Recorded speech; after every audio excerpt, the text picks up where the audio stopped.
Hey, this is Mountain Ghost 556. Okay, I got the introduction out of the way. I'm going to make this video, I'm going to try to make it quick. I'm not going to make it too long. 2 videos of me in one day, that's probably too much most people can put up with. But one of the things that I'm going to impress upon you, and I did this when I first started getting back into building my preps and stuff, no matter what class I take, I don't care if it's a tactical guns class, firefighting, search and rescue, EMT, ham radio, or a survival school. I go in there and I start off with an empty mind. And I act like I've never studied that subject or I've never been even remotely associated with that subject because I believe it does a disservice to the class and the instructor going in there, oh, I already know this, I don't need to listen to him. You should go in there and absorb the full class and then be like, it's like you're starting over again and you're learning for the first time. Well, I took that and what I did is I had started buying stuff and I was like, I looked at my covers one day, I was like, I barely had Mountain House or MREs. I said, this is not the way to do it. I might have the most expensive knife, but I have no food. I can't eat the knife. Okay.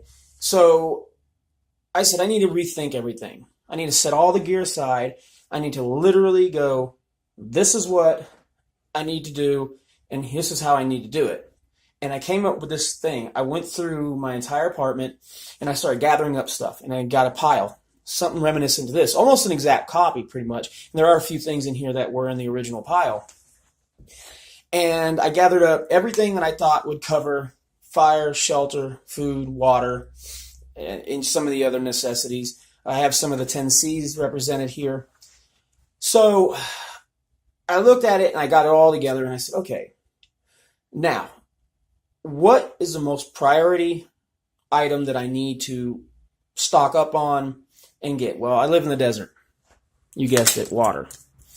And I was like, okay, what's the second priority? Well, I didn't have a whole lot of food, and these things are like $1 a piece.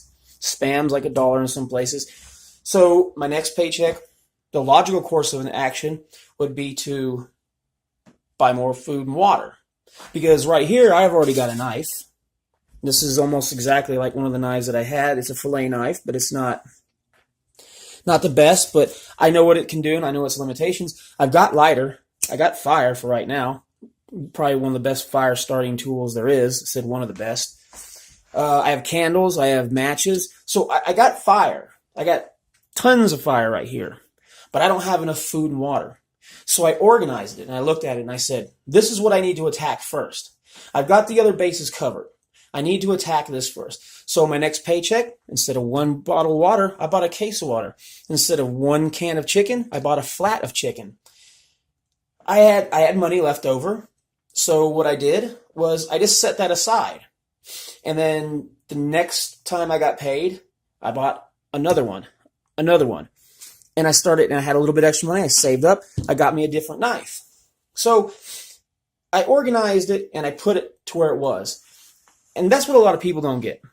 They already have a lot of this stuff in their house. They have a lot of stuff in their house that could facilitate items for an emergency.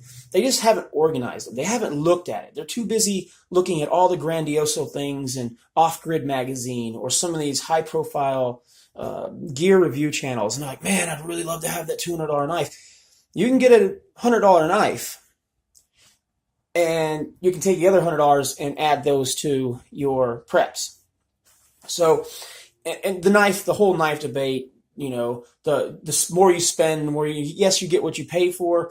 But I have my theories on that, and I'll let these theories out, and you know, I'll let them out of the box so people can mock and make fun or whatever. I really don't care. But you do what you can afford. There's not a lot of people that can afford to go out and spend that money. So you organize your stuff. You look at the main things that you need, and you start filling those holes. And once those holes are filled, say, I want 3 days of food and water. Okay, you've got 3 days of food and water. What would be the next thing that you need? Because just because you've got 3 days of food and water, well, doesn't mean you still can't go out and buy 1 more case of water and a little bit of more chunk chicken, and then you could possibly go out and get a decent knife, maybe a $50 knife, a $50 fixed blade knife. But that doesn't mean you still can't buy food and water. So you budget and you accordingly you put that into the budget that you need, and you make it accordingly to your little system that you got. I'm going to show you how I go about prepping and putting my stuff into play and filling the gaps and holes, but that's for another time. Right now, I'm basically saying it's more like a challenge. Look around and see what you have readily available for you, and not just think that you got to go buy something off the shelf. Because like I said, a lot of people have this stuff in their homes. A lot of them do. And a lot of you guys do. If you're a seasoned prepper or if you're just getting into it, challenge yourself by saying, hey, what do I have? What is it that I have in my home that I could build another base out of? Because a lot of this sits around in drawers unused, just laying around. You can start a whole nother kit. I mean, yeah, it looks like a $10 Dollar Tree, Family Dollar, Dollar General hobo challenge, but it's better than nothing. And a lot of people will disagree, but I wholeheartedly disagree with that. It's better than nothing. And if you organize it, you'll see what you have. So when you look into starting, if you're just getting into it, look what you already have at home. Don't get bedazzled by these magazines with all this cool fancy gear and all this these channels that are showing you got to have this. There's a lot of channels out there that can help starting out and give you an idea. But once you understand the primary basic thing that you need, you can go into your own home and do this. I just did this today. I dug through a bunch of stuff and came up with all this. And a lot of this was just sitting in drawers. A lot of this was just sitting around. You know, I mean, I had this flashlight that intermittently works, but it's better than nothing at all in the dark. I wouldn't rely on it, but it's better than nothing. So even the most advanced prepper, I suggest go through your house and just see what you can put together, just for the fun of it. And for you people starting out in prepping, at least get your stuff together and organized so you know what you have, and start building your own system of acquiring gear and budgeting what you have. You don't need to go out and buy $1 million knife when something that will simply cut will do. You're not going to process logs and wood and all kinds of other stuff with this, but you can make shavings. You can do a lot. There's a lot of good videos out there. So I encourage even like I said, the novice prepper to go out there and try this. See what you got sitting around in your house. See what you have that's just laying around that's not being used. You know, it's one of those things where if you're constantly training yourself to do with what you have, very little goes a long way. Very little goes a long way. I mean, right here, I live in the desert. This is the most important thing. But what if I can't find clean water? I can boil it. I can carry it in this after I boil it. I can strain and filter the water. I can even carry other water with the Ziplocs. You know, I have shelter here. I've got another cutting implement. Actually, this was one of the ones that was in my first bag. I started off with what most people would consider garbage.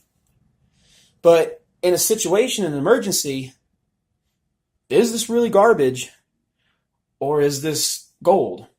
You know, every man's trash is another man's treasure, but that's what I'd encourage you guys to do. And I know a lot of you guys are like, oh, this is ridiculous. I don't need to do something like this.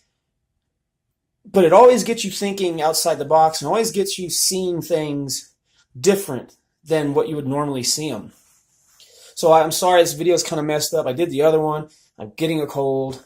I had to go. I had a package delivered at the door, so I had to run it. I started this whole video over again. So I hope this makes sense. You know, organize what you have. Don't have to go out and spend, you know, because you think you don't have anything.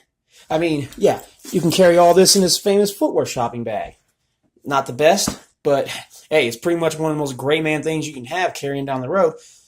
But you still have a means to carry stuff. Everyone has this stuff in their house, albeit it's not, you know, some $1,000 setup, but it's better than nothing. And when it's organized, you'll know where you need to fill in your gaps. And I'm going to go into more detail about this. I'm going to try to organize the videos a little bit better.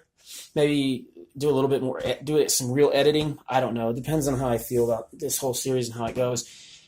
But yeah, this is something that I encourage even the most skilled prepper to go and do. Start at the bottom.